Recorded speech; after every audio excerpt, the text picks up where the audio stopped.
Hey everybody, welcome to Hoodlums. This is episode 5. I am one of your 3 hosts, Kyle. This is Sully. And I'm Nate. Wow, you did it perfectly this time. Yay! Well, we had to make sure Sully was on point. Hey, Well, how dare you? Jesus Christ. Well, you got it figured out. Boys, I want to know something very particular, okay? All right, we're just getting into it. Let's go. Yeah, I was just going to ask how your day was. Oh, I see. We're doing like a fake serious lead-in. Yep. All right, I'm with you. Sully? I had a decent day. We're doing another one of our midweek recordings, so I worked today, and it's pretty light. And one of my customers gave me 3 free monsters for delivering stuff. They were outside, like, "Hey, you want some monsters?" Like, fuck yeah! And he Is this brought the me one that you 3. talked about giving you monsters before? Because this happened a couple months ago too, didn't it? It's the same dude. He gave me more monsters. So we've got a reoccurring character awesome. here for the first time, Monster Man. Yeah, and then I went to Taco Cabana to get me a quesadilla and some flautas for Whitney. And flautas. And the person in front of me, like the box that you speak into is really loud for some reason, but the person in front of me ordered a single bean and cheese taco. That was it. Not even $2 worth of food. I respect it.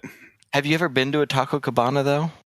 Like, I'm not dissing their food, but expediency is not their forte. They are very slow, and if I'm going to go get me one taco, it is not going to be sitting in like a 30-minute drive-through line at a Taco Cabana. Okay. Like, you'd be. That's. I guess that's what baffled me the most is like, it would have been faster to go into Walmart and get the ingredients and to go home and make it yourself if all you wanted was one taco. What is a Taco Cabana?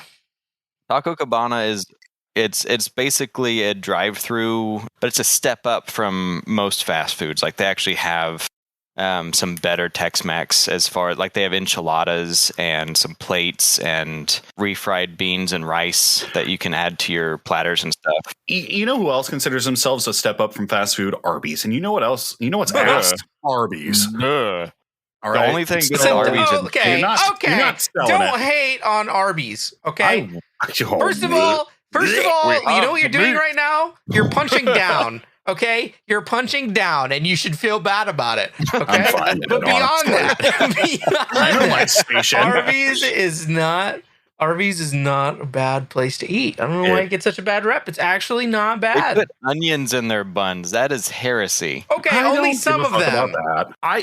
If they could put a sandwich together like a normal human being, with the bun on the bottom, the meat in the middle, and the top bun on top, and not when I open it, it's like the top bun's on the bottom and covered in fucking gross ass sauce. Excuse me? It's disgusting.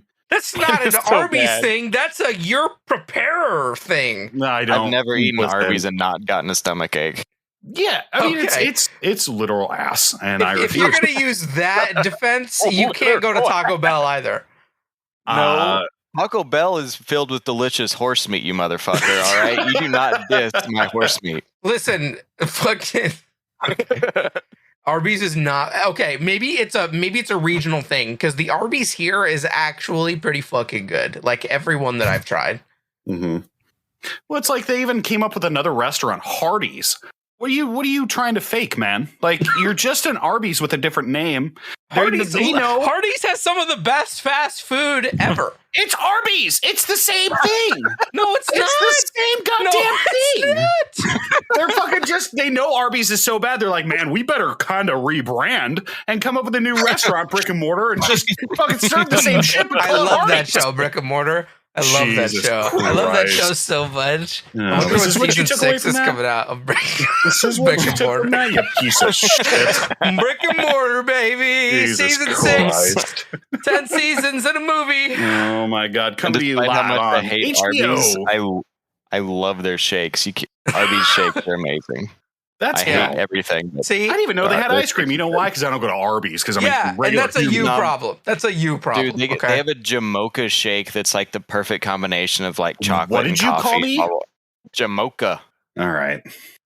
I don't like where this is going. Fucking Arby's. Hardee's have an ass. Fucking disgusting. I love Hardee's, okay? Yeah, well. But yeah, so I had a decent day. Shut the fuck up. How was your day, Fox? Nate? Oh, Were no, you I did done? It doesn't matter at this point. Nobody gives a shit. My day. My day, honestly, this is going to be really cliche and stupid, but I had a really fucking amazing day. Go like to the gym, pumped iron.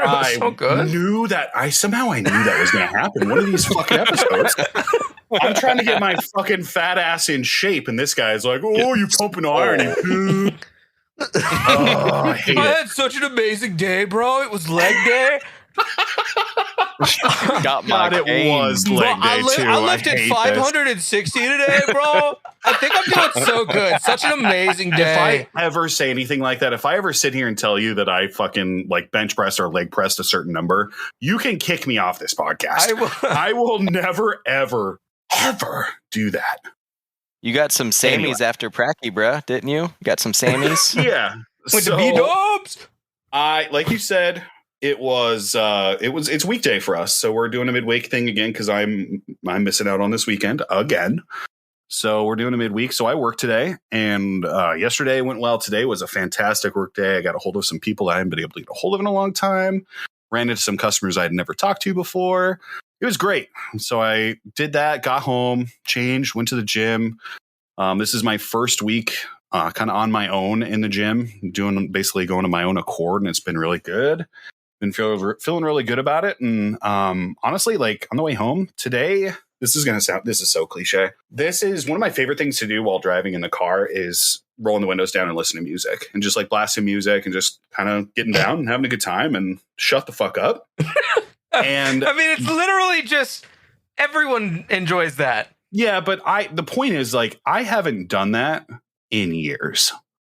Like just with COVID and I haven't, man. And it's been a hard 2 years on everybody. And, it's probably been a while since even before that, since I had really like felt like doing it. Usually I haven't realized until today that like I just drive home with the radio on and just am deadpan.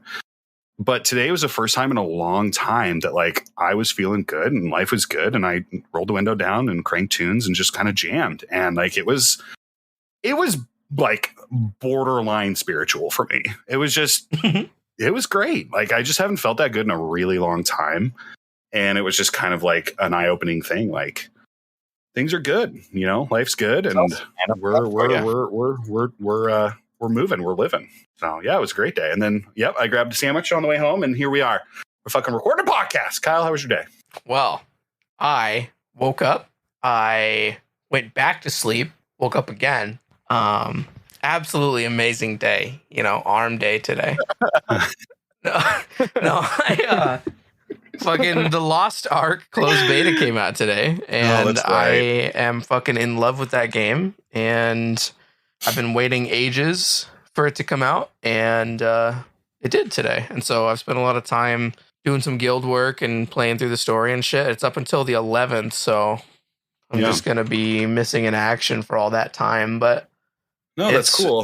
Fucking good. I've been enjoying it a lot. In fact, that's what I was doing literally until about 20 minutes ago. We all came here to do this, so especially now since it's in English.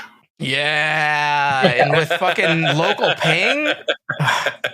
I tried to play it on Russia servers forever ago. For those of you that don't know, because it's not out here. It's still not out here. It's just the closed beta test, but you can technically VPN in and play from Russia. But the ping plus the poor translation patch, I just couldn't do it. So I figured I'd wait. It was tough.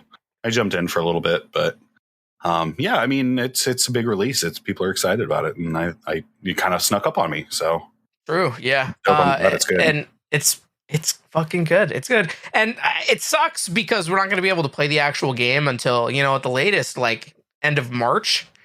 Oh no shit. Yeah. But I guess it's fine because that allows you to go really hard into the closed beta and then have the next 4 months to just totally forget everything you did. So right, that's rough. And it might be the case that it drops like early January and it's not nearly as long. And I hope that is the case, but fuck, man. Well, it sounds like a good day, man. I mean, it's productive. Game came out. We're getting into it. You're recruiting for the Discord. It's good. Good things. Yeah. Speaking of good things, let's get to our topic for today, episode 5. We're going to get serious with it. We're going to get a little serious. We've been talking about this topic for a while, and it's a hot topic. Obviously, it's pretty important right now with COVID going around and everything getting a little crazy in our world. We want to talk about the anti-vax movement. Anti-vaxxers versus vaccination. Do you believe in it? Do you not? How do we feel about it? Yada, yada, yada. Let's get into it. I'm going to lead off with a question just so the audience listening knows where we stand on vaccinations. Un pregunta. Sully, Kyle. Yeah. Are you guys vaccinated? Yes. See. All right. 100%. Almost as soon as I could be. Okay. Good. Sully? Yeah. I signed up with my county as soon as I would be allowed, and because of my cardiac event I had a couple years ago, I actually got fast-tracked, and I got to get vaccinated with the elderly. So I was front and center. I got vaccinated in February.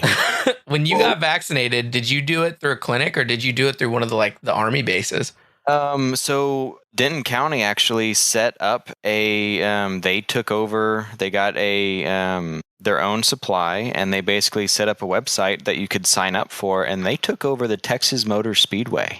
And you showed up, you followed the signs, you basically pull up into the line and you pull up to the first person. They scan your barcode that they emailed you and check your ID on the second, and then in the second one, you fill out some paperwork letting you know that this is what you're getting, verifying that you haven't gotten it yet. And then they scan your stuff again, and then go to the third one, they inoculate you, scan your stuff a third time, and then they made you wait for 10 minutes, and then you drove out. And they took over. They did, I think, 10,000 inoculations a day. That's crazy. On opening day, and it went smoothly. I was super impressed, and it was, as far as North Texas goes, it was one of the most efficient operations that we had going. So I got very lucky. That's fucking dope. What they did here is, in Texas. What they did here is, so there were some places you could go, like fucking Walmart or Walgreens or whatever, right? Obviously all over the place. Mm-hmm. But the earliest ones you could go to was you'd go to the county website and you would click on the link to sign up, and the Army, I think it was, had set up in certain buildings around here that were basically just empty halls that people could rent out. And they would just process you through there, and you'd get a piece of paper and they'd scan it one time going through after they identified you. And then you sat down, and people in Army uniforms, or no, it was nurses giving the shots and people in Army uniforms walking you through. It felt like I was very intimidating. It really was. It was kind of fucking crazy. Just people in actual camouflage, Army boots and everything, up to code, just walking you through this place, handling you, pushing you through to the end. And it's like, holy shit, this is, imagine if I was not, if you're already scared of authority or scared of a lot of the anti-vaxxers, it's a fear-based thing. So if they have to go to an Army base and they have to deal with soldiers marching them around and doing specific things, I can see that being very terrifying. That's, for us, it was literally volunteer based. There were some cops, there were some firefighters, but I never got out of my car. I straight up drove through the whole thing. I stayed in the safety of my car the entire inside time. That's how it works, huh? Yeah. I don't know why I never anticipated that. I figured you got out and walked around the inside, but the fact that you could drive around it and... Yeah, so they actually used the parking lot. They set up these giant tents in the parking lot, and you drove into the tent, and then and that's where you did your stuff. And if you needed it on the other arm, you could get out if you wanted to. If for some reason your left arm was not where you wanted, and also carpool if you had multiple people. Yeah, and I literally didn't get out of my car, and I was in and out in less than 20 minutes. I'm not as impressed now because for some reason I thought you meant they went in to the racetrack or whatever. No. And went around the inside. No. Can you imagine what a selling point that would be? Yeah. Come get your COVID vaccine and we'll let you drive around the fucking racetrack. Oh, Do that's 10 funny. laps and then you can go home. Oh my God. Can you imagine? I mean, I imagined like, just go up there and wait 10 minutes and it'll slowly make its way around. And meanwhile, you can drive around the fucking racetrack and it's cool as shit. Jesus. The shit show. That would have been nuts. Right. It really would have. But God damn, that would have been incredible. Really quick, which company did you guys get? Which vaccination did you guys get? Moderna. Same here. Okay. Yeah, I'm also vaccinated. I got Pfizer just by happenstance. It took me forever. If you guys remember, it took me forever to get vaccinated. It was, if you guys haven't picked up at home, I live in Nebraska. And it was a long time before like regular general public people could like sign up to get vaccinated. They did people with pre-existing conditions and elderly, but like I honestly felt like our own, like my local government was like working against it because it took forever. And, at the time I was working retail at the store level. So like we were in masks, kind of worried about the whole thing still. And it was kind of a nightmare. Like I was kind of mad that I couldn't just go get vaccinated, but finally it opened up. And personally, I walked into a Hy-Vee, which is it's a grocery store here locally in the Midwest. And just, walked in, signed up, waited in line, and then got my first shot. Set an appointment for, a few weeks later and went and got my second one.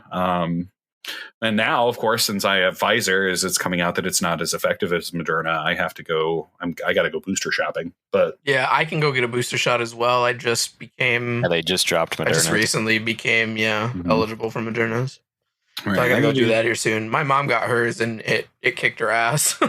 I need to do some research on it because I'm hearing mixed reviews. I've got some doctor buddies and buddies of buddies that are doctors that are saying, "Hey, mix and match. Go get Moderna's booster if you've got Pfizer." That sounds also like a bad idea. That you're not supposed to mix and match. So it might not, but like I would just be afraid that, what if Moderna's booster shot is meant specifically to help enhance their shot?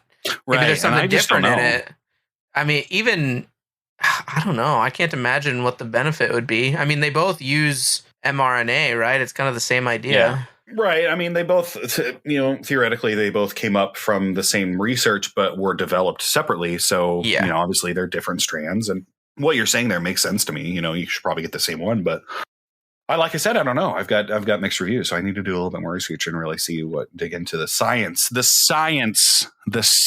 behind it. It almost kind of sounds like one of those memes that like people from 4chan would throw around to like catch stupid people. Yeah, almost. Like, hey, Mm-hmm. you put fucking aluminum in your microwave, you're gonna have a good time. Aluminum. Yeah. Aluminum. Or like that video that was going around of a crumpled up ball of aluminum foil, and someone fucking joked that they put it in the microwave and it came out smooth. And so many people put balls of aluminum foil in their microwave. We're going down a path on this episode, aren't we today? No. This is gonna get heavy. No. All right. No. Well, we will. It'll eventually happen. Kind of want it. Oh man, Kyle, you said you got a statistic for us. Yeah, I do. So the other day, while we were sitting here kind of talking about the podcast, a conversation came up and we started talking kind of briefly at the time about people that are quitting work or that are, refraining from looking for new work because of COVID-19 vaccine mandates. Mm-hmm. These vaccine mandates essentially say, hey, you know what? You have to get this vaccine by, I guess it's January 4th from what I'm looking at. And if you don't get it before January 4th and you're caught, then you can be fined like pretty heavily, up to, I think, $14,000 per violation. Damn. Yeah, it's kind of crazy. And of course, preface all of this, we're not scientists. We're not fucking smart even. Hey. So do your own research, fucker. We're just, as we understand it. But I was interested by that because we were talking about strikes that are happening at least lately, about these mandates. There was a strike here where I live, where nurses were going on strike because they didn't want to have to get the COVID vaccine. But if they didn't, they would have been fired. And so they went on strike. And first of all, how stupid is that to be a nurse, to be around these people and not want to get a fucking vaccine? So idiotic. But being in the field of medicine and then not believing in the medicine. Yeah, that's kind of what I'm getting at. And we can get into more of that later. But first, the statistic that I found says that surveys have shown, as per NPR, that as many as half of unvaccinated workers say they will leave their jobs if they're forced to get the COVID-19 shot. But in reality, few of them actually quit. That's according to an article in The Conversation, which is a nonprofit news organization that covers academic research and things of the like. They found that only a fraction of workers leave their jobs when it comes down to it.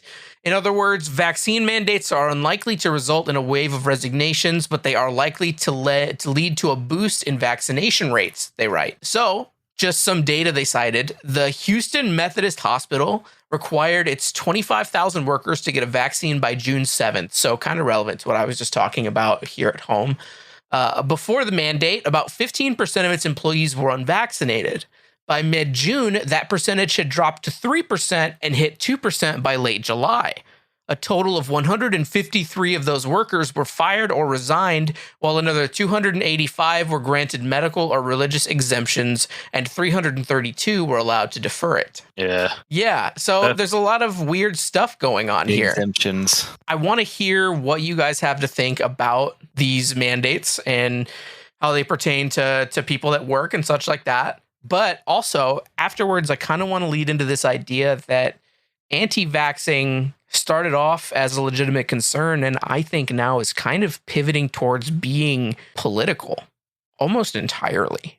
Yeah, it's absolutely political. Well, I heard recently on the radio, actually, I'm pretty sure it was in California, another similar to the nurses situation where the sheriff's department was struggling with a nearly 50% of their employees refusing to follow the vaccine mandate, which the irony in there is these are literally the people that are supposed to be enforcing the rules, refusing to enforce the rules on themselves. It's like, I'm sorry, but you literally work for the body of the government that enforces the law, and you are choosing to break the law. This has become a mandate. That means it is legally required by you to do this. Yep. And sorry, buddy, but if you don't like it, then you should not be in this position. This is not the job for you if you don't want to follow the law. And that was another frustration I didn't understand. And it is what it is. I wish people would do more research. I know 99% of the people that are anti-vax or don't want to do it are scared. It's all about fear.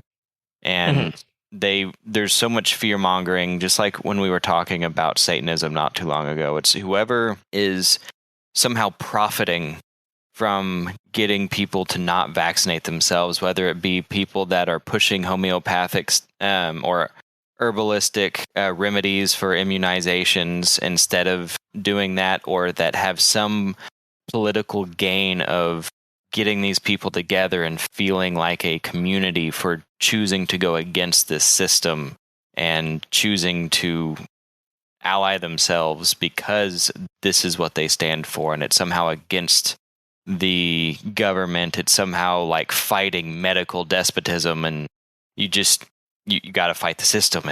The government's going to control you, and somehow rich people are involved, and they're going to care about it's all fear based. If they didn't have these fears, that it's not that they don't trust science, it's that they don't trust who's running the science.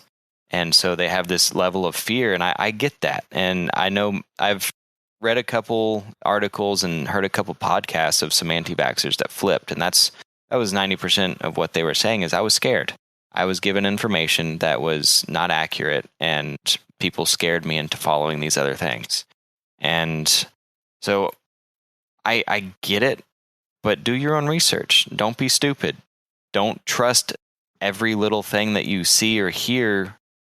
Broaden your horizons as far as what you're considering sources. And technology and Facebook and all that other stuff is going to make it difficult to get out of your little echo chamber, but the stuff's out there. I mean, I don't agree with it. I don't agree with people choosing to not vaccinate. I literally had to get a meningitis vaccine in order to go into college and go to my dorms. Like that was a requirement. I could not come onto campus after my orientation until I got a meningitis vaccine. Mm-hmm. So where's the fight for that? Where's the fact that everyone who's gone to college and lived on campus has gotten a meningitis vaccine? If they wanted I mean, even before that, I mean, for elementary school people. Do you know how many vaccinations you've gotten in your lifetime? At least 20 to 30.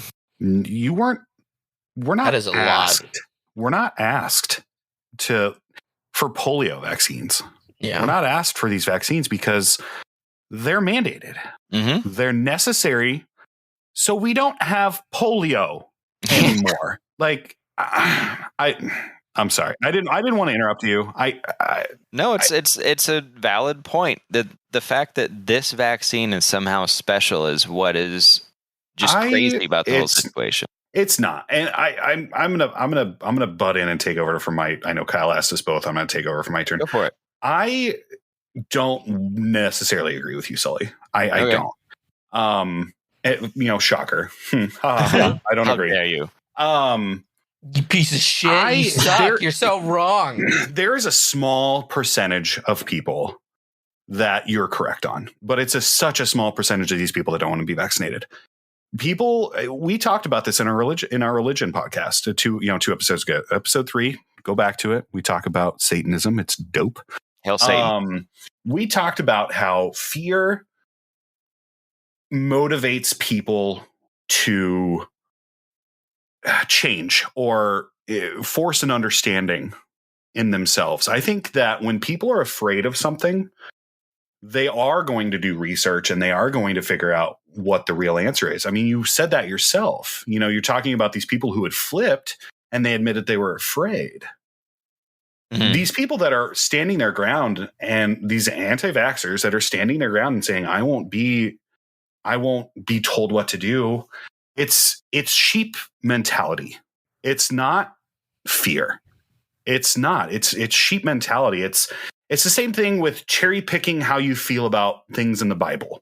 I'm going to follow this tenet, but not this one because I like this one, but that one I don't like. That one's very pretty. This one, yeah, like it's bullshit because they want it's.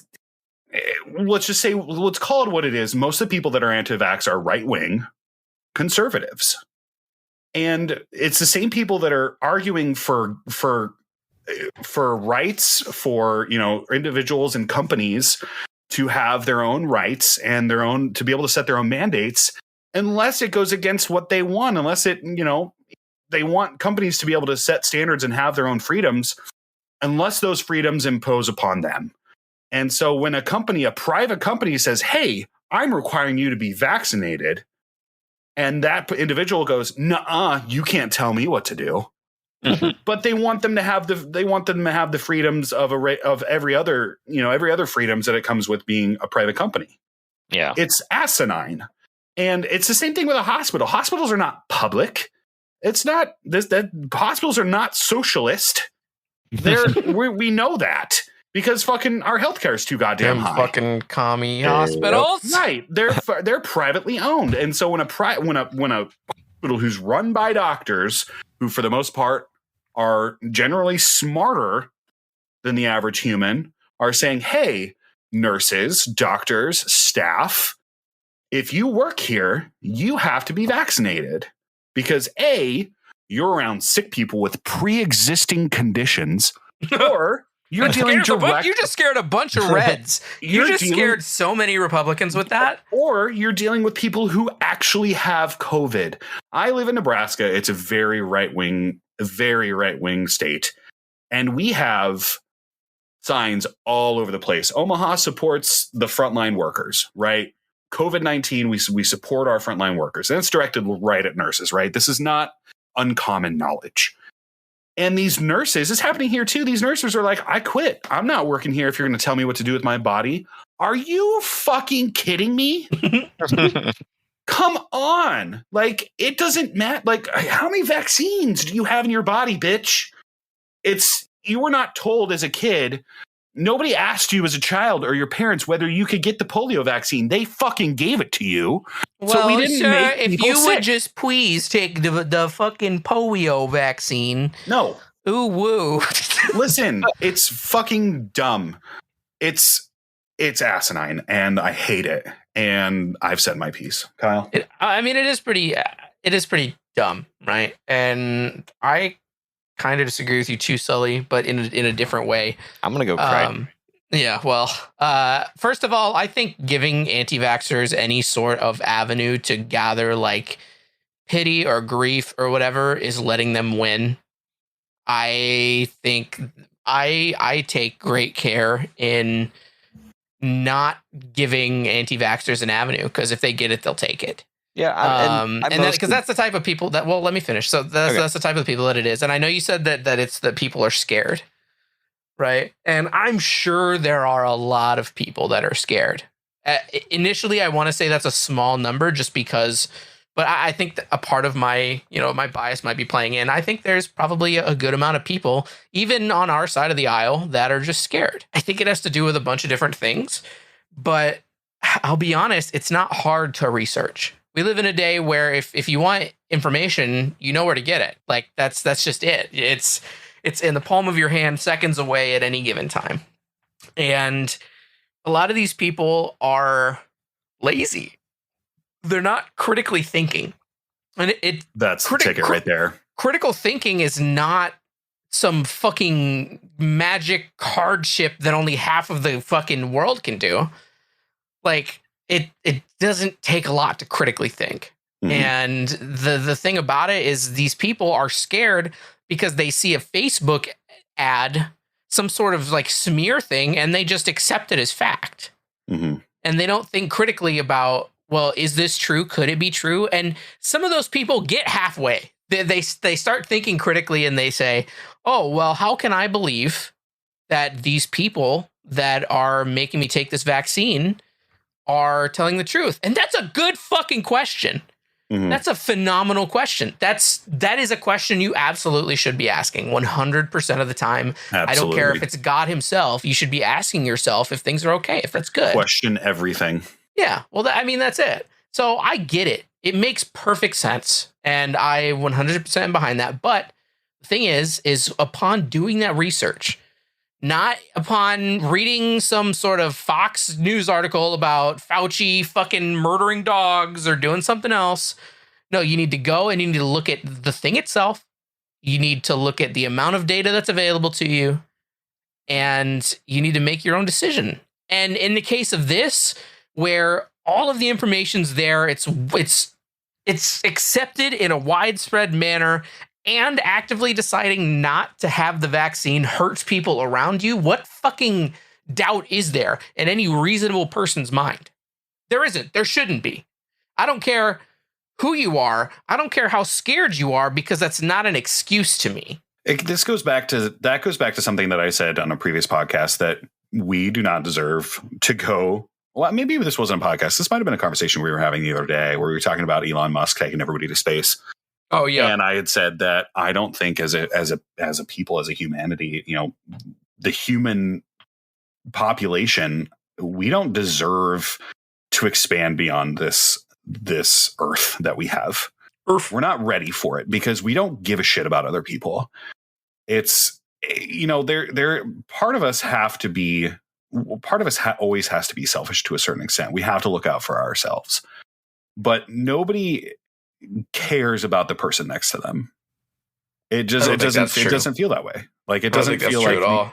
Well, what I'm saying, I'm using the word nobody, but that's not true. General statistic of how many times people drive past someone with a flat tire and how many people stop to help. Right, that kind of thing. I mean, the people that are saying, I'm not going to get vaccinated because you can't tell me what to put in my body.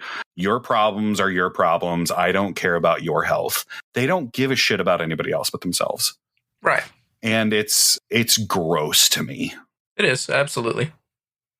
I think an important thing to remember in that case is, I think I saw a statistic the other day, and just take the general idea from this, because I almost guarantee the numbers aren't wrong, but I think it said that someone that did not like something, that hates something, that feels strong negative feelings about something, is 10 times more likely to take to any medium and tell people about it, whether it be, mouth to mouth, getting on the internet and posting about it on Facebook.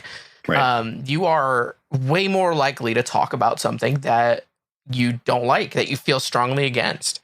And I think we see a lot more instances of people being assholes to each other reported than we see good stuff. That's what sells news, is bad. Yeah, well, absolutely. That's exactly it. And I think there's a lot of good in the world. I think people are innately good. I think people are easily corruptible. This is a whole episode, by the way. This is like fucking mode on this. But I just, in regards to that, I mean, even when you're taking into account something like you said, Sully, where it's, people that stopped to help someone with a flat tire and people that didn't. I mean, there's a lot that goes into that decision. There's a lot that would push people to, I mean, that isn't even necessarily an ethical thing. That's a matter of priorities. Or potentially safety. Yeah, exactly. There's a lot that goes into that. But that priority is choosing yourself over another person, which is the same argument. No, because I'll be honest. If I was on my way to work and I was going to be the only person there to work, and I fucking needed that job, and someone's over here with their car broken down, I'm not going to stop and help them. Because at that point, I have to look out for myself, and I want to help them. I do. Absolutely. But if it harms me, what good am I doing to stop and help this person, with their tire, if I'm going to show up and I'm just going to get fucking fired and lose the job I depend on? Mm-hmm. I think it's complicated. There's a lot to it. You can't just say, oh, well, you didn't stop and help the person, so you're a bad person. Yeah, right? But how many of those people driving by that person with a flat tire are going to get fired if they stop for 20 minutes? But you can't possibly know that. I can't. That's statistically impossible for that. We're arguing semantics of an example that Sully used to help me define something I was trying to say. Well, right. And what I'm saying is I disagree. I don't think that does a good job of nailing that down. And I think, especially in the case of anti-vaxxers, I think it's easy to think there are more of them than there actually are, because you hear about it so often. It's all over the news, and people are arguing about it back and forth. Absolutely. And regardless of the growing numbers of it becoming a bigger thing, it's really not a huge portion of people. I don't think it could be.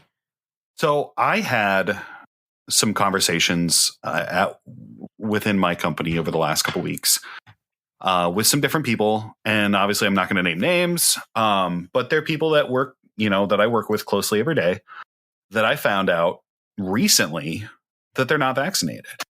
People that I assumed were vaccinated that just flat out told me, like, one of the people told me, no, I'm not a sheep.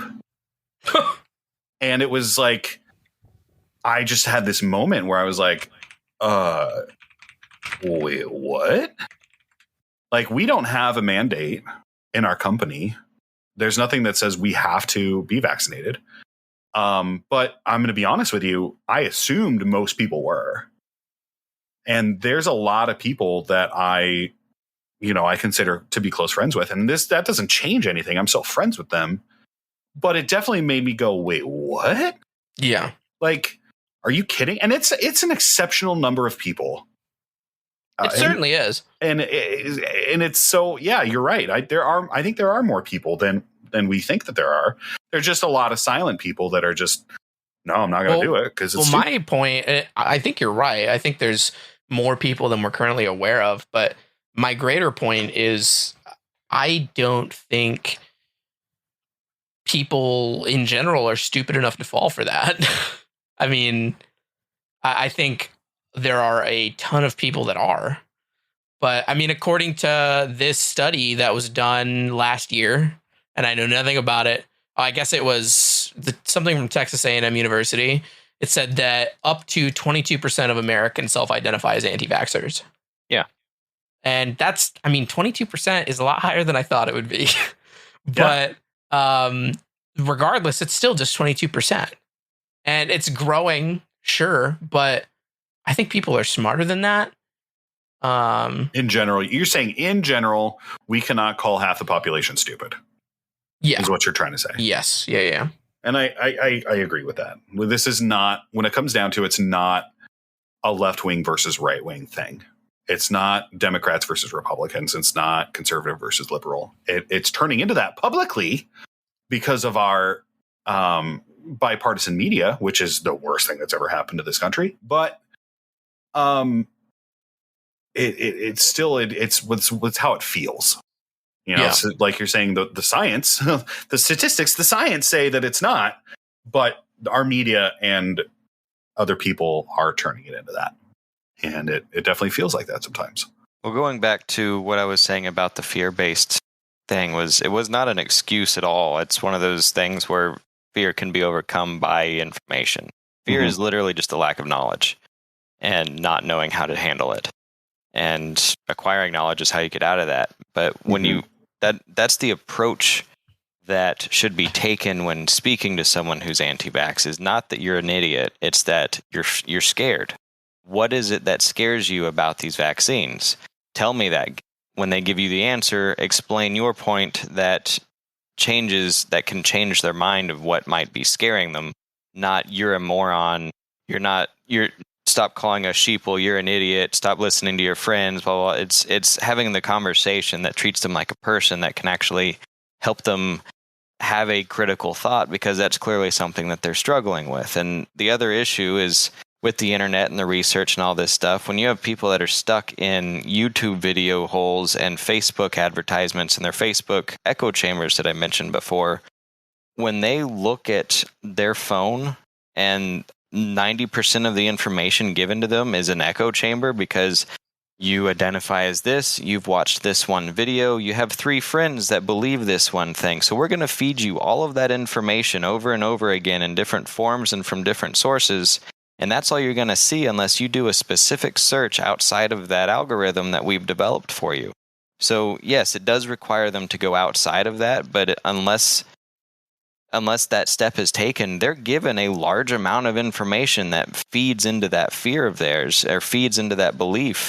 And that's where I feel that I'm not saying these people are morons. I'm saying they're just stuck in an echo chamber. They're afraid for that specific reason, and that's how it should be approached. And those other sources should be shown to them through the message of, I'm trying to break you of fear and trying to open your mind, not call you a moron and say you're wrong.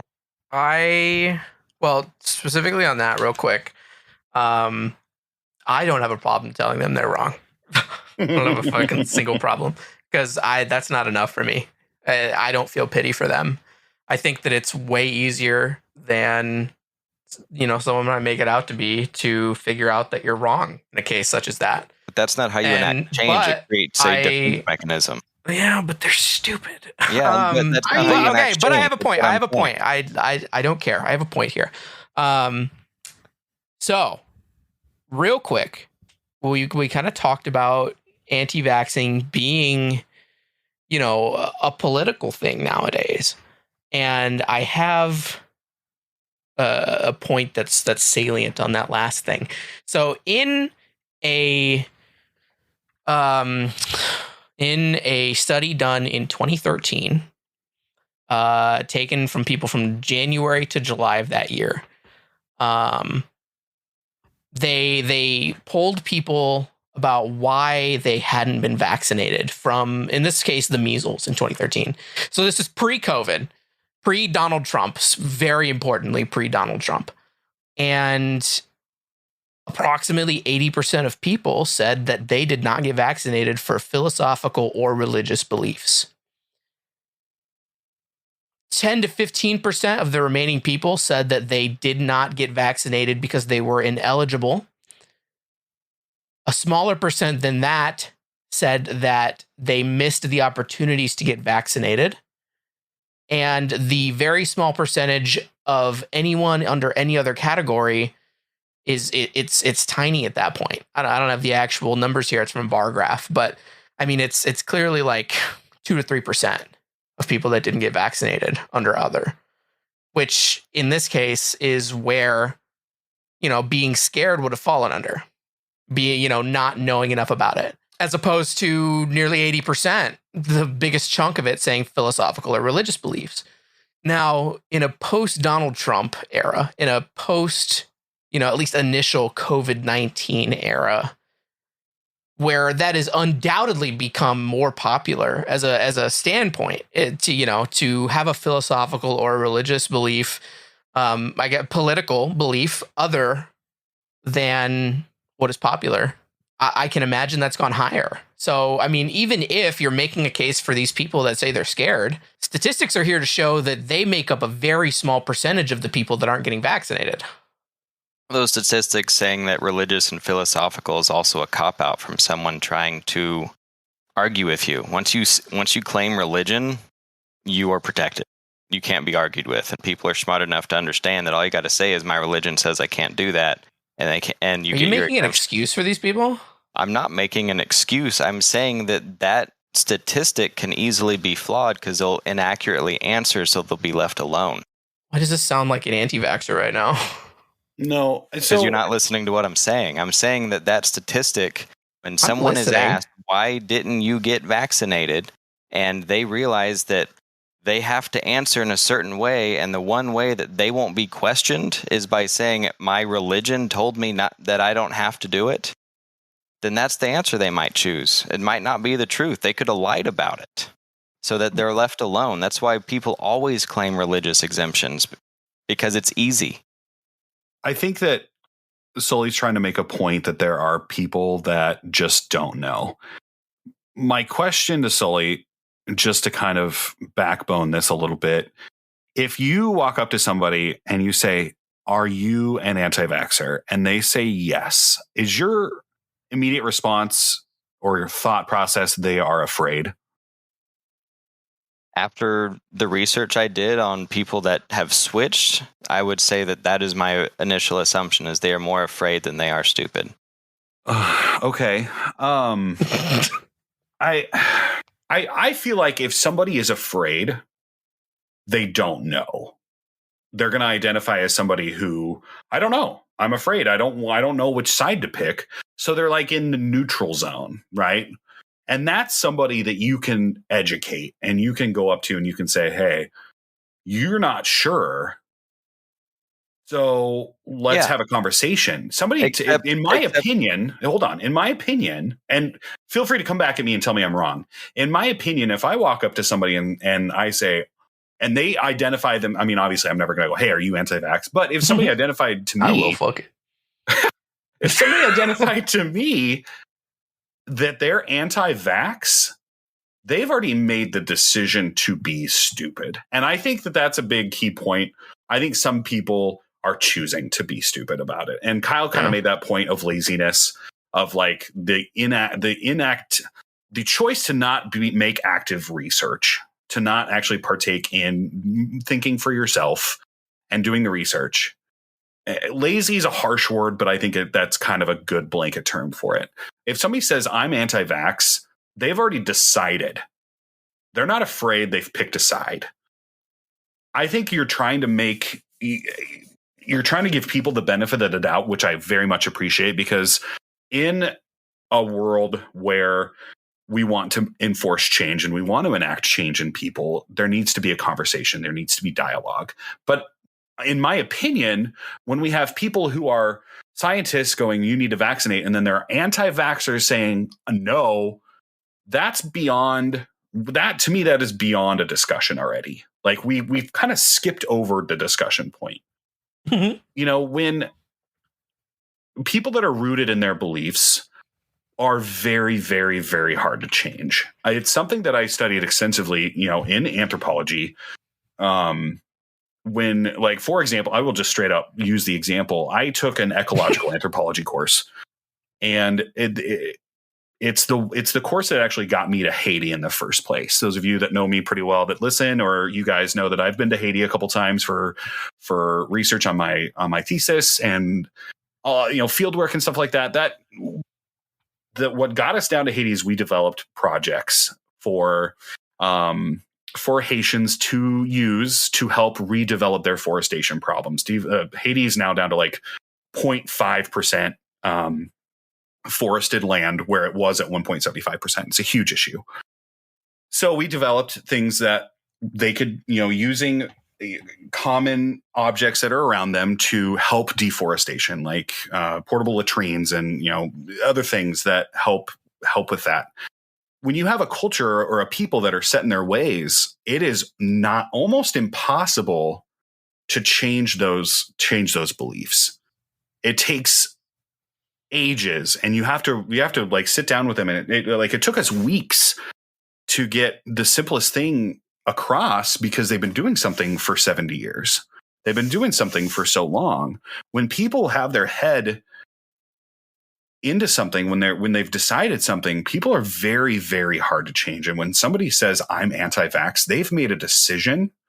And in my opinion, I'm not going to start a shouting match in the middle of nowhere or in the middle of anywhere, but I'm not going to spend my time trying to convince them otherwise. I think that you are overestimating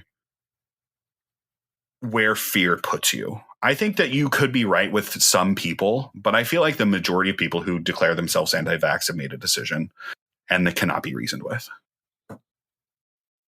I think there's definitely a point to it, specifically considering your experience was with someone that said, I'm not a sheep.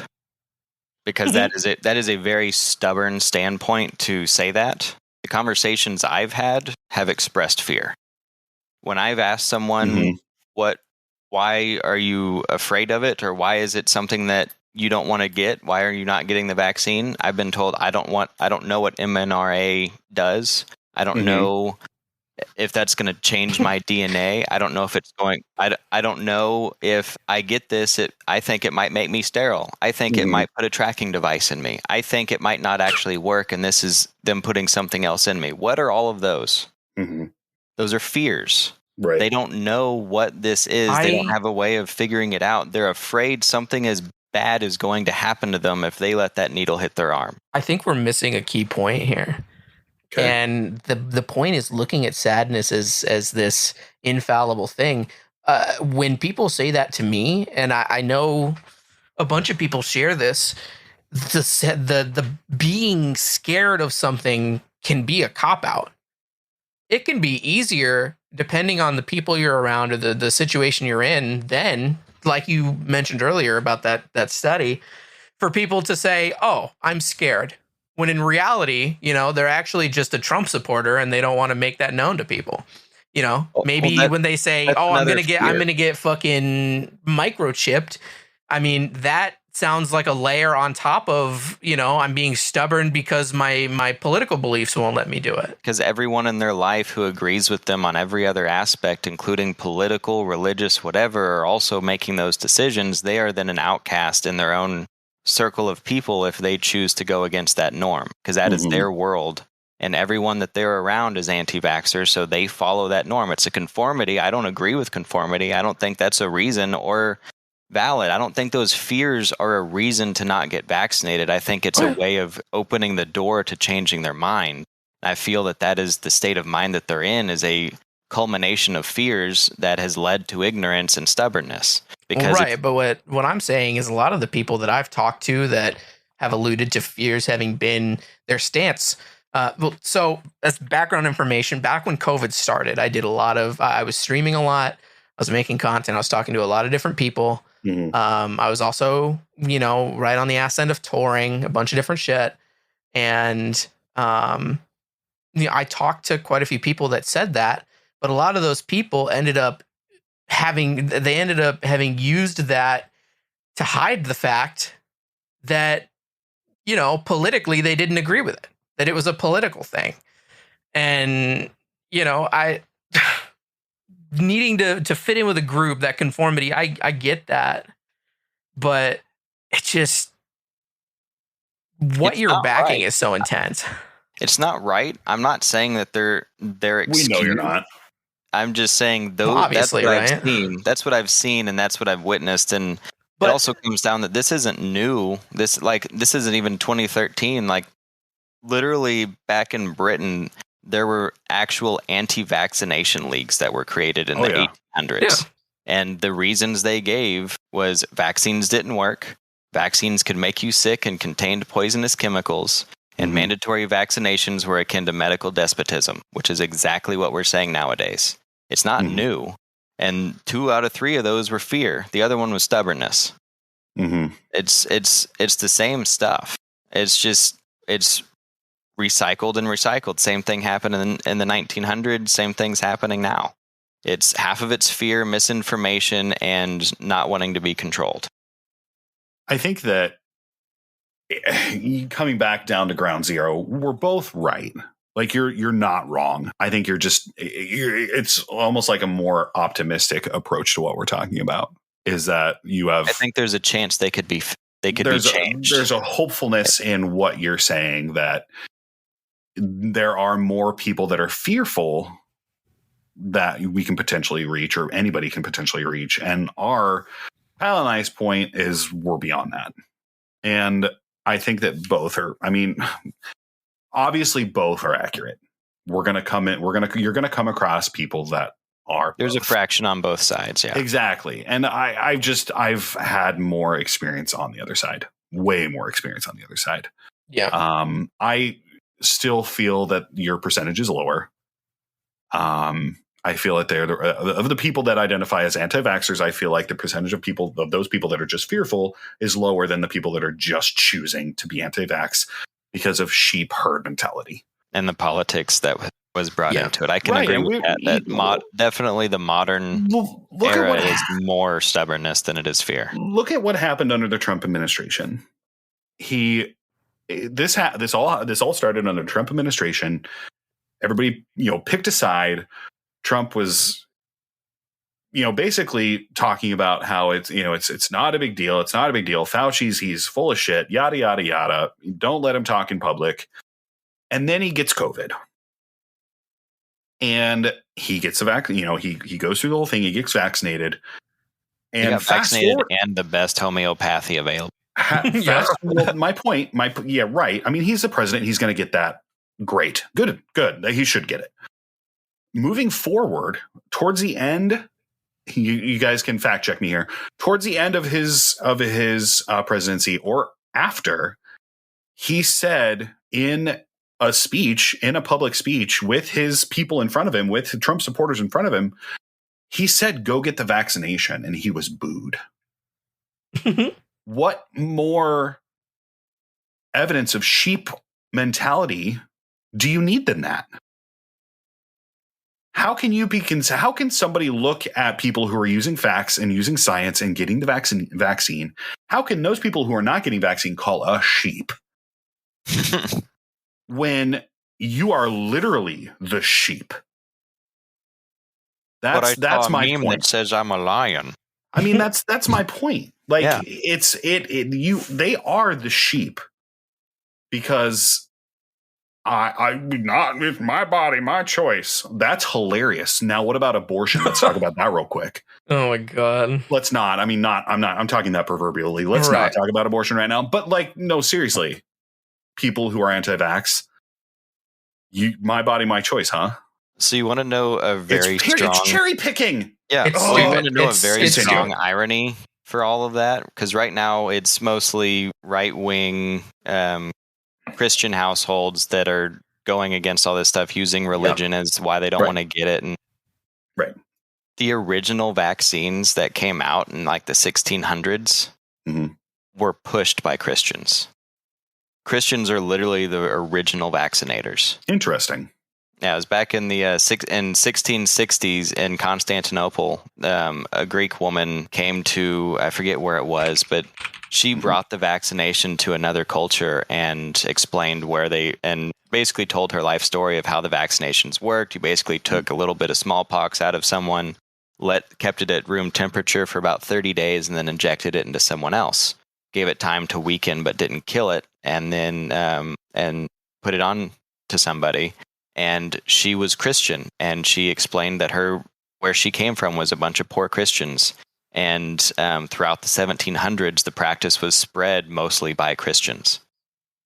So I don't doubt that. Not at all. Yeah, and so you get a switch where now it feels like people claim that claim these religious exemptions as if like the Christian Scientists and whatnot, but people believe that these homeopathic things and their faith are going to save them when the original people that were doing this were people of faith that literally take the Bible teachings of God helps those who helps themselves, and God is not going to send a cure in the form of an angel or a miracle. He's going to give you the means to help yourself, and here's a fucking vaccination.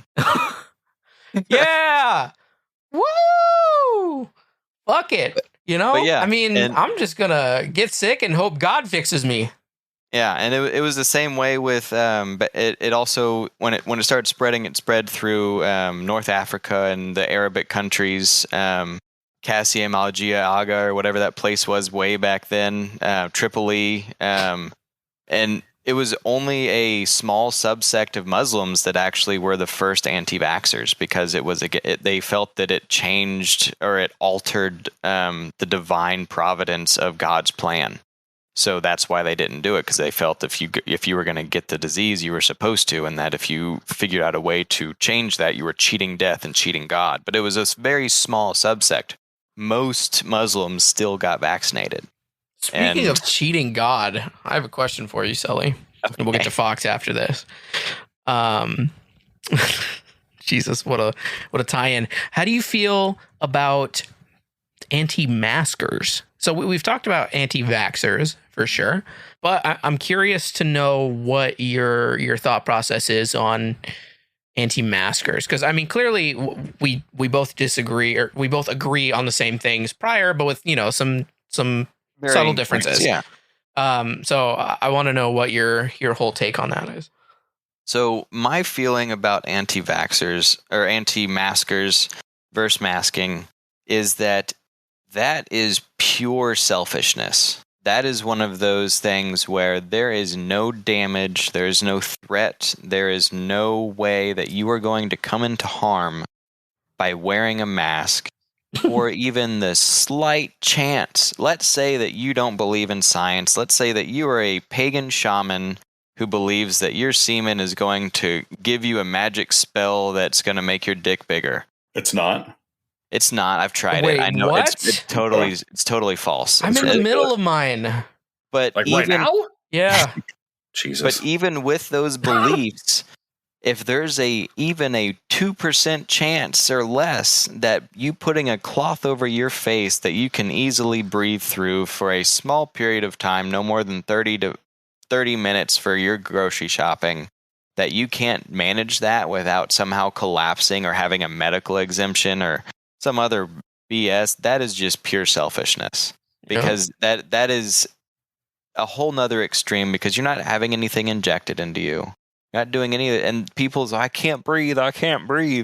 And then I see a YouTube video of an 85-year-old man in a walker going up a flight of stairs with 7 masks on. Yeah, and being literally okay. like some dude that's like, hey, you know what? Fuck it. I'll just put 9 masks on and record how much breath comes through and just show you that you don't lose out on your ability to breathe by wearing a mask. Have you seen those? The dude literally tests it, and he's like, you get the same amount of fucking air with 9 masks on as you do with no masks on. Yep. And I had a few coworkers that I talked to them about stocks. I talked to them about other pretty important and philosophical conversations where I legitimately appreciated their level of intelligence. And then they started when the mask mandates came in, they started walking around with a chin diaper on and only pulled it up when they had to, and mostly kept their nose uncovered. And I was like, dude, it doesn't work that way. And he just looked at me dead in the eyes and said they don't work anyway. Oh my God. Well, I have a really interesting point though. And that point is that you tend to see anti-vaxxers and anti-maskers hand in hand. True. They tend to be the same people. They come from the same, parts of the world, even though they're all over the world. They tend to be red inclined, more religious maybe. And if those are the two same people, if someone is anti-vax and anti-mask, in my opinion, there's no doubt in my fucking mind that they know exactly what they're doing. So I would they do. Push the point that all anti-vaxxers are anti-maskers, but not all anti-maskers are anti-vaxxers. I would say there's a middle ground of anti-maskers. I think you have that backwards. Got the vaccine. No, I'm 100% on that. I would say that everyone that refuses to get the vaccine refused to wear a mask. But I don't think that's accurate at all. I don't think that is. Why not? One requires you to inject a liquid into your body. The other requires you to put a cloth over your face. One is much more extreme for the same reason of wearing the other. After hearing that, I do think you have it backwards. So you would say all anti-mask... wait. I would say everyone that has refused to get a vaccine also refuses to wear a mask. No, I don't think that's right. I think that there are more anti-vaxxers than there are anti-maskers. So you think that someone who refuses to put a injection into their body is going to be okay with wearing a mask? Yes, because it's way less invasive.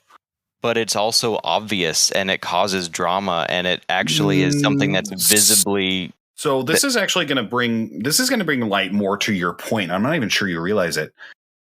I think that there are anti-vaxxers who don't want to put something in their body, but are perfectly fine wearing a mask because they don't want to cause a problem. They're not interested in making some public spectacle of it. So I would say that all now I'm confusing myself. It's so I think that we're confused ourselves. Not all anti-vaxxers are anti-maskers. There are people who will not get the shot, but will wear a mask because it doesn't fucking matter, because they can physically put it on and go, this is not affecting me whatsoever. But that's a sheep thing to do. Exactly. Sheep? Sheep. That's been my point this entire time. I will say that every anti-masker is an anti-vaxxer, because who's going to put a shot in their arm and then go, no, I won't wear a mask? That's asinine. I think I think that anti-maskers are honestly are few and far between, but they're fucking loud. And the reason that they're loud is because they are so anti-vax and anti-establishment, not realizing that they're actually sheep themselves, that it gives them a public forum, literally a public forum, to go, you're all stupid, I'm not wearing a mask. It's literally a way for them to revolt against the man. Mm-hmm. And it's a political thing. That's what I'm saying. It's partially political. It's not partially political, but it's a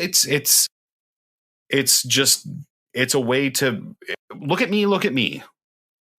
It's all it is. Speaking of political, real quick though, that is proof that Donald Trump is a terrible businessman, because if he really wanted to make money, he would make masks that said "Make America Great Again," and not only would have saved lives, but would have made a shit ton of money.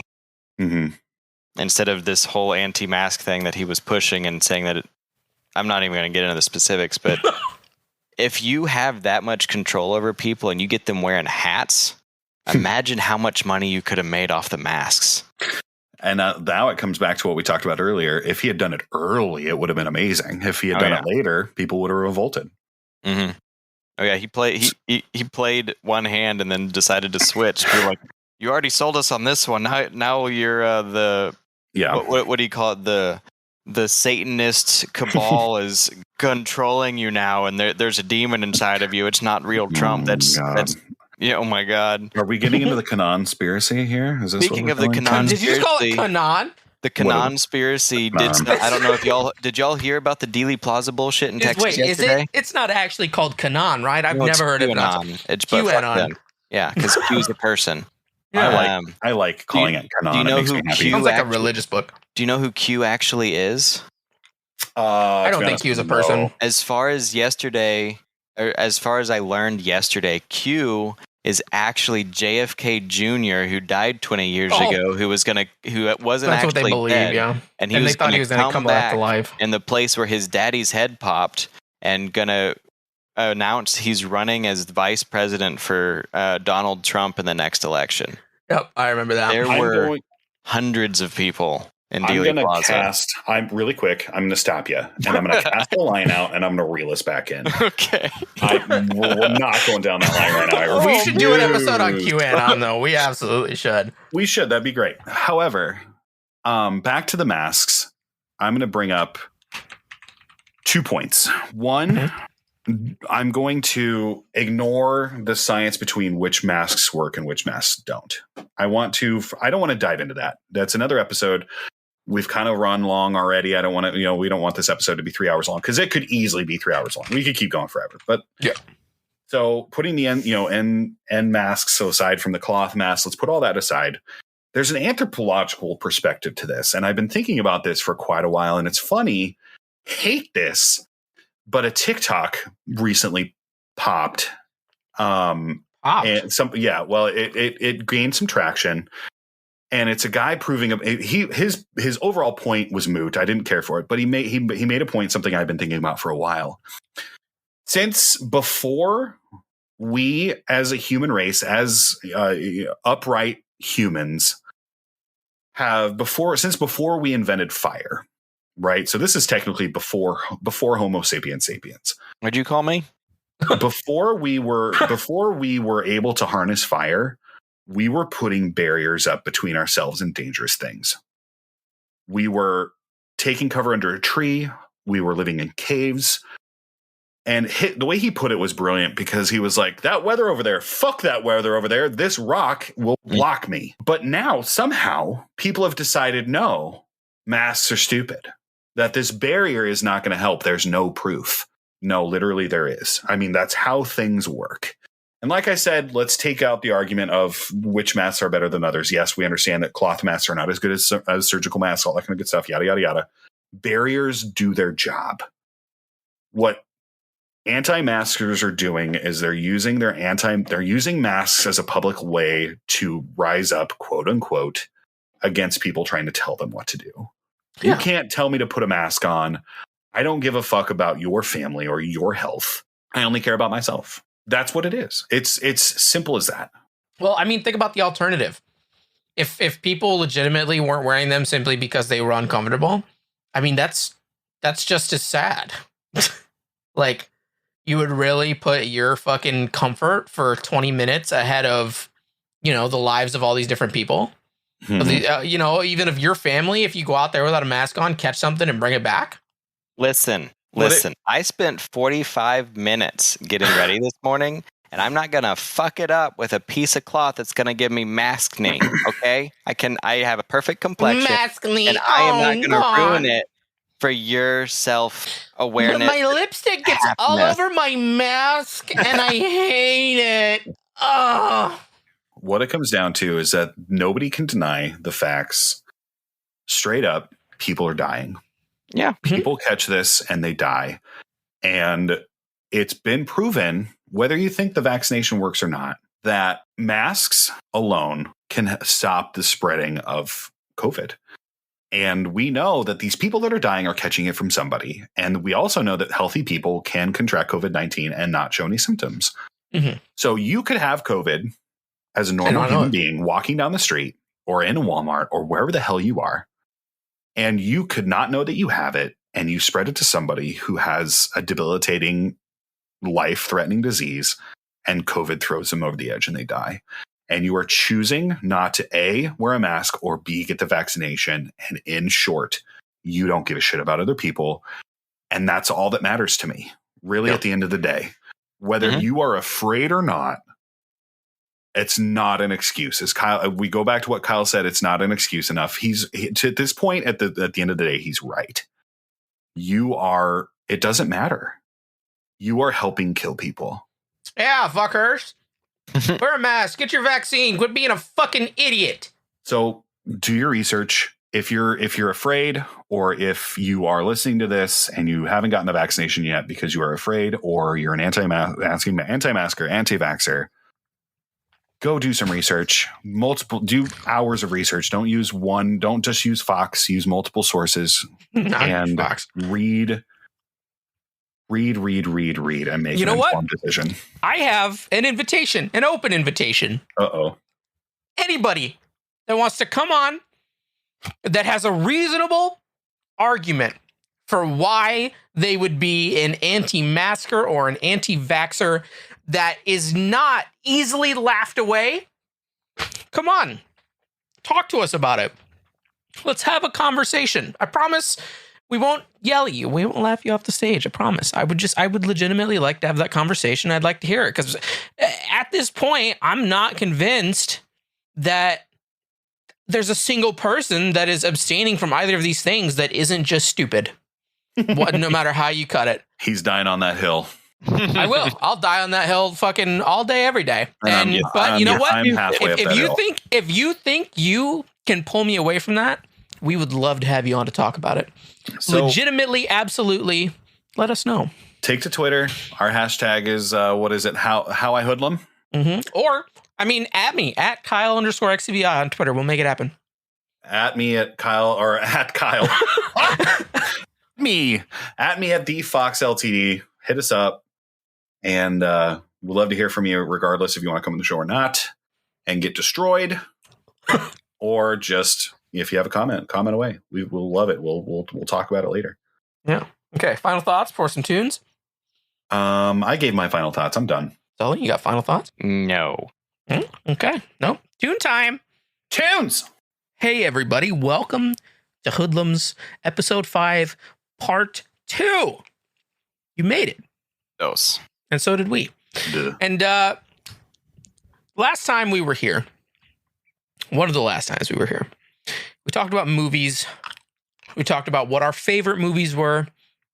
We kind of talked about why.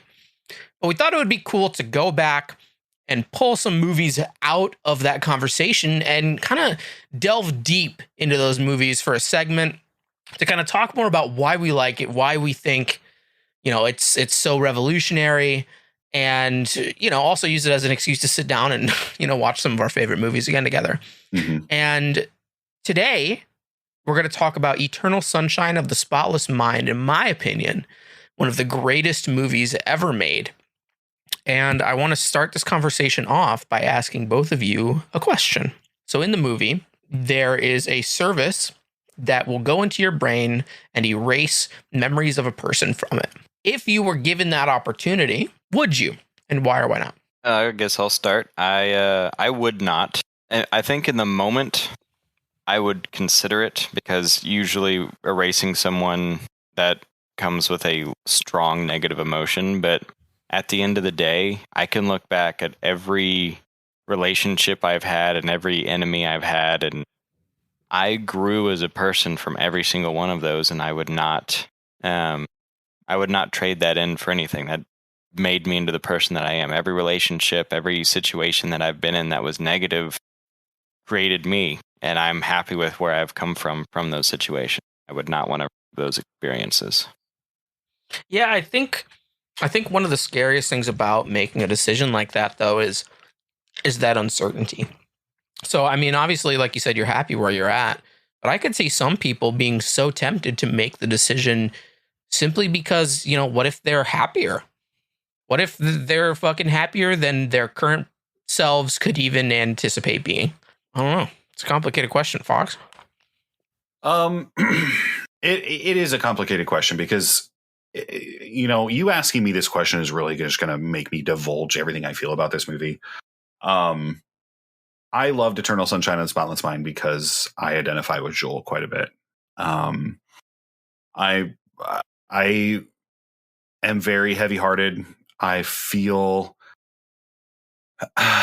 a lot of things, and when I go through a breakup or when I lose somebody, I feel that very heavily. And so immediately it would be very enticing to absolutely forget somebody and forget it, to delete that grief. And that, to me, that word is paramount. Grief is what this movie is about. And to me, it's about loss and grieving and dealing with that grief in really, as you put it, poor ways. Because as you stated so eloquently, it's the things that you go through that are bad shape who you are. And that might not always be a good thing, but you learn from those things and you know what to watch out for. You know how to deal with and respond to things. It helps you grow as a person. So just removing every bad relationship or every loss that you have it's negative. It's bad. It's not a good thing. I mean, this movie, suggests that that Joel and Clementine are meant to be together. You know, they at the end of the day, spoilers, but this movie's been out since 2004. Get over it. Not quite 20 years. They find each other again, and even though they've both had their memories erased, they read about how happy they were, and they choose to do it again because they were drawn to each other. It really it's toying with the idea of destiny, that two people belong together, which is a whole nother story. It's a whole other discussion. I have to agree with that as well. Right. But you can't, no matter how hard or how strongly you feel grief, it's part of the healing process, and you just can't get rid of that. You have to feel those things to move on and learn. So no, absolutely not. There's no way. And, you know, I stereotypically, as somebody who is empathetic and who is a lover, not a fighter, whatever you want to classify me as, I've had one of those. I have a one that got away, and I would never erase that from my brain, as much as it hurts me even now to think about. It's been years. No, absolutely not. I think there are a lot of people that would still say yes, and that's not my answer. Definitely. Just to you know, to preface, my answer is absolutely I wouldn't, and I'll explain why in a bit. But yeah, I mean, there's a lot of people that have gone through some fucked up shit with people, and you know, I can't say I ever have. I mean, I've gone through some fucked up shit with some people, but nothing that I would necessarily like trade away, because like I said, like you guys said, I think it does make me part of the person that I am, but I think there are situations in which it goes off without a hitch, and I think people are better off for it. There's the immediate gratification that it comes with it as well, because grief and breakups and ending those relationships takes time to get over, and people just want to fast forward through that, and this is a shortcut that has a pretty high cost. Well, I think that Kyle's point is actually very valid. I mean, so in this instance, it's really just Joel. So Clementine actually went through the procedure first, and Joel heard about it and was like, I'm going to do it too. Yeah. And here, you know, then here comes the movie. But to Kyle's point, and it's a very strong point. You know, there are things that people go through, and I'll use women, for example, you know, terrible experiences with domestic violence. Not that domestic violence doesn't happen to men, but most of the time it happens to women. I would love to be able to take an experience that a lot of my female friends have gone through and delete it for them. You know, to be able to take away the memory and the grief that comes with an ex-partner who was abusive and mentally or physically, that would be something that, I mean, what a wonderful concept to just be able to erase that. However, I'm going to double down on what I said. Some of the people that I admire most are those women who become strong, you can't fuck with me people. To be able to take somebody who is gentle-hearted and kind, but also if they're able to get through it and come out the other side stronger for it, and knowing what they're looking for, and you're not going to be able to fuck with, that's a human being that I want in my life. Oh yeah, absolutely. But it's not, you know, and that's not to say that sounds bad, because I don't, it sounds like I'm trying not to be like non-sympathetic, you know, like I don't want to say like, that's a good thing you went through that thing because it made you better. I don't want to say that. That's what I'm saying. But those experiences are important. Well, I think it boils down to a couple things. Is any negative experience can be turned into a learning experience. I mean, absolutely. That's just what it is. I mean, the hard things build you up, but you know, sometimes those hard things are insurmountable. You know, I mean, suicide is a growing statistic all over the world, not even just here. And a lot of those people do it for, you know, relationship reasons. A lot of those people do it, well, for a lot of reasons, right? But it's so often that people get dismissed for getting all depressed over a relationship these days, but it's real. It happens all the time. And so I could very well see someone actually making the decision to do it. And if I were in a situation where I felt that way, hell yeah, I'd say yes. I think I would. But where it stands now, I don't think I've ever been in a position where that line has been crossed. I think I'm still in a position in my life where I can control my trauma. I have a hand on my baggage, right? Hand on my bag. You know? Me too. And, my left one. and I think that right now the positives of the situations and the person that I am and that I've become have been overall positive, but I could absolutely see situations in which I would change my mind. Like if I had gone through certain things or experienced certain loss with certain people. Yeah, absolutely. It's almost unfair that you bring up suicide in this conversation because that's a whole, I mean, I really want to open that bag of worms. Yeah. I really do. And I'm not going to here. I'm just not. Maybe we should address this next episode. Hint, hint. I just, for somebody who is, the three of us have talked extensively about mental health and how serious mental health is and how more seriously it should be treated than honestly it really is, and how the stigma is starting to go away, but it isn't gone all the way. And it's such a serious thing. And for me, I think that for somebody, if somebody is capable of suicide, I understand where you're coming from, that erasing that grief to keep them on this planet is a good thing. Yeah. That's not enough. Because that was actually part of the movie, was he was feeling empty and literally just going on a whim. And like, I know there was this small little bug planted in his mind to go to Montauk, but half the reason he went was because he was feeling alone and empty and fucked up because he lost 2 years of his life and didn't even know it. Mm-hmm. Yeah. Honestly, I felt like that for a long time, right? Honestly, I feel like we all have been in that exact situation that Joel was in. We just talked about this earlier in this episode, how, it's been a rough 2 years and people are crawling and scratching and fighting to get out of it. Well, and the thing is I can relate to Joel's journey like that because I've been there. I've done that. I have reached that low before over one person. Yeah. Where I would have seriously contemplated going in there and fucking, getting everything erased.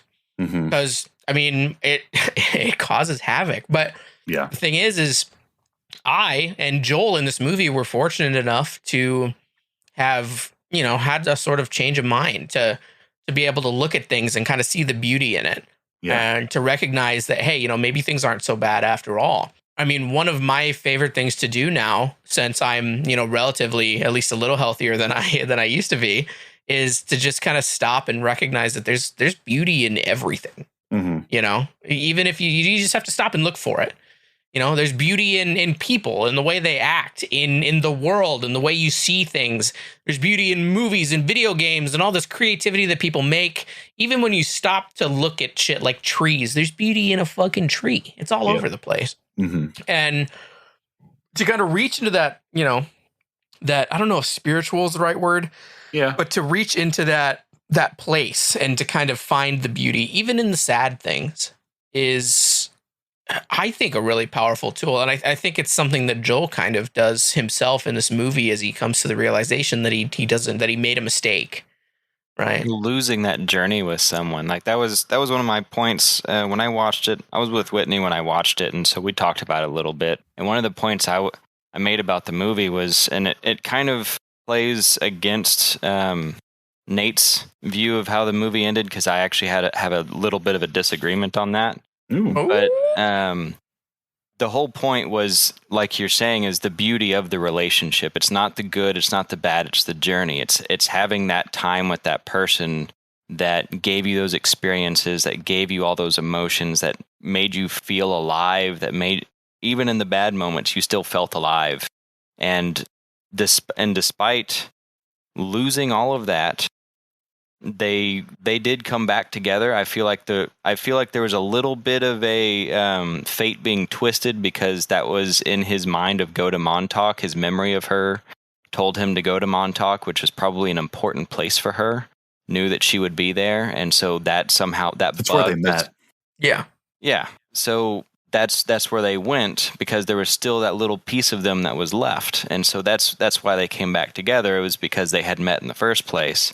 But I feel that when you have a connection with someone, I feel like some relationships are going to peter out. I don't feel like they were meant to be together. I feel like they were meant to have a relationship, but I don't feel like they were the ones for each other. And I feel like that connection that they had, that when they met, they immediately started talking to each other, and they had that connection, but they needed to go through the throes of the relationship. And it didn't matter who, and I've been through this in a couple of my relationships where everyone told me, these are red flags. These are red flags. You shouldn't be with this person. And I dated that person for 2 to 3 years, and we ended up ending it after that. But even if that person is you, who is telling you that they can see the future and they see that you are going to view them this way in 2 years, that is what they're going to be to you. And they still want to go through with it because they realize that that is what's important. It's not staying together forever. It's having that experience with someone, having that connection, that intimacy, that thing that we call love is an important experience no matter how sour it gets. And that they were willing to go on that journey again all the way to the end, because at the end they talked about, we're going to break up again. We're going to see each other in shitty ways, just like those voices on those fucking recorders are telling us that we're going to see each other. And we don't care, because we want to be in this moment. We're empty and we want something, and we're going to fucking have it. And I don't care who's saying it. I don't care if it's me that has a vision of the future that's telling me this is a certain fact. We're still going to go through with it. And it's a picture of how important the journey of relationships are. And I think it's also reflected in Elijah Wood's character, Patrick, who tries stealing a relationship because he doesn't have experience. Mm-hmm. He is the personification of a person who has zero relationship experience and how they act and their failures at making someone happy and being a person. Yeah. And I think you can even back out more, honestly. So I think you're hitting on something important, and in turn the movie hits on something important at the end there. Yeah, that's great. Honestly, I can see that. It was a good point. But there's a very humanity focused point there, and I don't know if it's what the movie intended to do, but it's something that resonates with me, and it's that we're here for an experience that is a very, very, very, very short fraction of the amount of time that is here, of time that exists. We don't have a lot of time. Yeah. It's not a lot at all. And can you really sit here and focus on the grand picture? Or should you sit here and say, hey, you know what? I know 2 years down the line, things are going to suck, but those 2 years are going to be pretty fucking good until then. Mm-hmm. It's kind of, I think, a commentary on how we view life. People don't get into shit because they know it's going to end badly, but what about what happens during? What about in the middle? I've had some of the greatest things that have ever happened to me happen in the middle of something that I knew already was going to end poorly. Mm-hmm. And I still think they were worth it, because that's all life is. It's a series of how you allocate your time. And does it make you happy? Then who cares if it ends bad? Because there's all that happiness there to begin with. I'm gonna add on to that a little bit and give a different perspective. So I the idea that I actually don't subscribe to the idea that life is short. I think life is long. How don't you? That's because you're tall. Life is long. We have it. You're right. Factually, in the grand scope of time, it's a blip. We are a blip in the universe. We are insignificant, yada, yada, yada. I agree with all of that. But our lives, if we shrink that down because we have to, because we are here and we have to exist, life is long. Like it is. Your viewpoints, you have time to change who you are so many times over. But that's relative. Okay, but that doesn't change my point, and it doesn't negate it. We have a lot of time on this earth. We have presumably, if taking out every other factor that could happen, I could die tomorrow in a car crash. But if I live a full life to term, then life is long. I've been able to experience a lot of things. But counter to that, the idea for most people is, and I would say that the two of you agree with me here, the goal is to find that one person to partner up with through the rest of your life, right? And so there's a point, and this is coming from somebody who is a little bit older, as we've discussed several times on several episodes. There's a point where I, as a 30-something approaching 40-year-old man, am going to say, look, we could have a great relationship, but it's going to end. Let's not.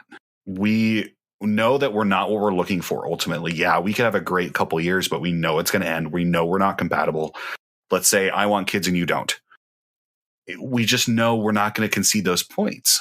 So at some point, at some time in your life, you have to go, no, this is not what I want.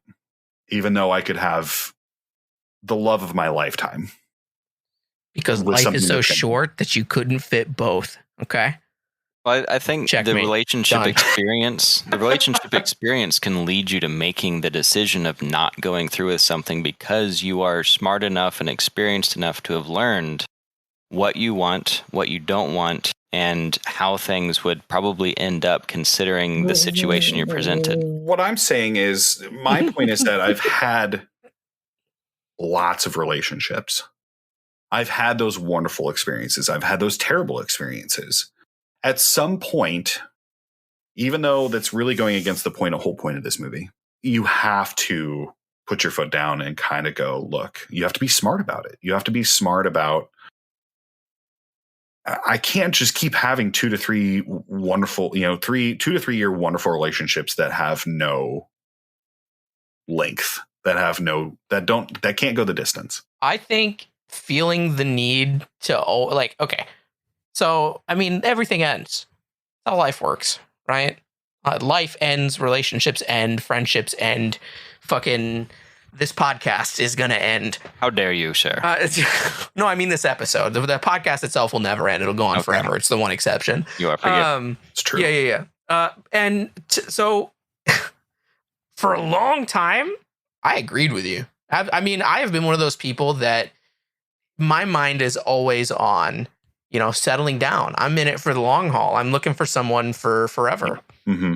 And as I get older, I realize that not only is that rare, but when it does happen, a lot of times those people aren't happy. For a lot of people, spending all that time with someone, actively hurts their ability to enjoy life and enjoy themselves. I mean, it's a classic thing, especially when you go back in time a little bit for, old people that have been together forever to fucking hate each other. And that's just one part of it. But I personally would disagree. If I could find someone that would just consistently make me happy for as long as I was with them, then yeah, absolutely. That's the dream, right?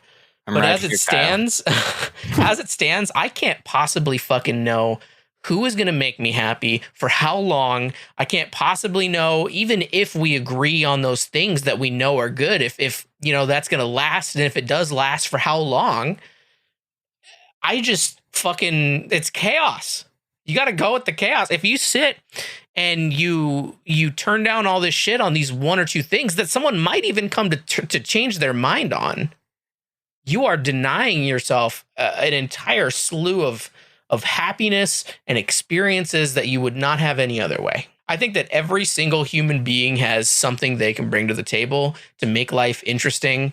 And I think that, especially in the case of some of these people that, well, for example, I had a relationship that I thought was fucking incredible, and it ended up ending because she was very religious and I wasn't. And I never perceived it as a problem. And we had known from the start, we were like, well, we care enough about each other to try. We're gonna shoot for the stars. We're gonna make it work. And there was nothing wrong with the relationship. It just ended up being the case that she didn't think she could handle that. And it's not like we fought about it. Like, you fucking believe in God, idiot? Right. But I still to this day, that was the healthiest, most entertaining, most loving relationship I've had in my entire life. And I wouldn't trade that for the world. No, but that's kind of the whole point, right? Like you go through the things, you don't regret the bad things because they taught you so much and you learned so much. But at some point at the end of the day, you have to start looking for that one, right? And why do you have to? Why do you have to? Okay, so now we're just getting down to a point of maybe we have differences of what we want out of life. Yeah, that's what I've kind of been hitting on for the past 30 minutes. Yeah, I mean, like I'm a hopeless romantic, and I denied that of myself. I knew it when I was young, and for a long time in my 20s, I denied it. And I have come back to it and realized I'm never going to change that part of myself. You know, I just am. And so do I believe that there's only one person for me? No, but I believe that there are very few, and I'm looking for that one. And I think a lot of people who get older, you know, like I said, I'm getting up there. I'm approaching 40. I heard you were around when they wrote the Bible, right? They were. I was, and I have a signed copy. Would you like one? I would, actually. Cool. So I'll trade you that picture of the penguin with the comically large human penis. You can't have that. That's my most prized possession. I have like 50 of those. What? Listen, kitty table, shush. I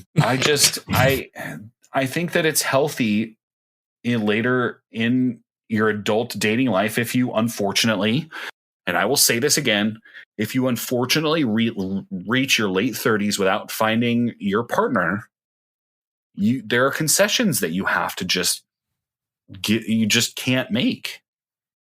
You know, you at this point you have a really good idea what you're looking for. And I'm not going to concede the point that I find somebody and they're not what I thought I was looking for, and it turns out that they're it.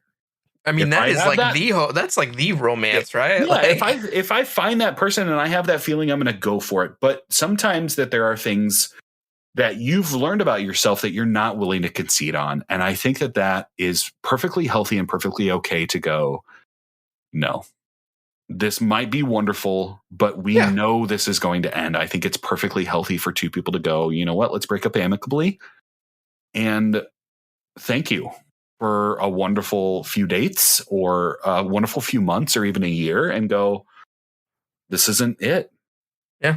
And I think that's healthy depending on the person, for sure. Yeah. I'm not trying to say people shouldn't do it. I think it's a valid decision. I'm just saying, you know, in my experience or in my opinion, that's a lot you're missing out on. I've had based on something that you believe to be true that you might not believe to be true in the future. I am willing to make that sacrifice because I have those memories. Yeah. I have. And honestly, I've wasted the last 2 to 3 years of my life I haven't wasted because I've just been, you know, depression and just kind of trying to get myself out of a funk and then work on me a little bit, which is important. Self-care and all that, you know. But maybe you should erase them. Over time, you build up this profile of what you do not want and what you do want, and it doesn't have to be the perfect person, but it's at least a small list. Like, one example I have is I will never date another person that is a fangirl for a single band. that is something that I will never do again. I did it once. It was great, but I will never do it again. I say once. It's actually happened 3 times in total if you actually count like a month or two. Oh my God, wait, I changed my whole answer. There's a specific mentality that I've found with people that fangirl or fanboy over a very specific band, no matter what, and I do not enjoy those people, and I will not take the time to spend in a relationship. I changed my entire answer, okay? And you know what? Because I do have one of those. And you want to know what it is? And it's so toxic. It's so toxic, and I won't stand down from it. Girls that are still really good friends with serious exes. Won't do it. That's fair. Won't do it.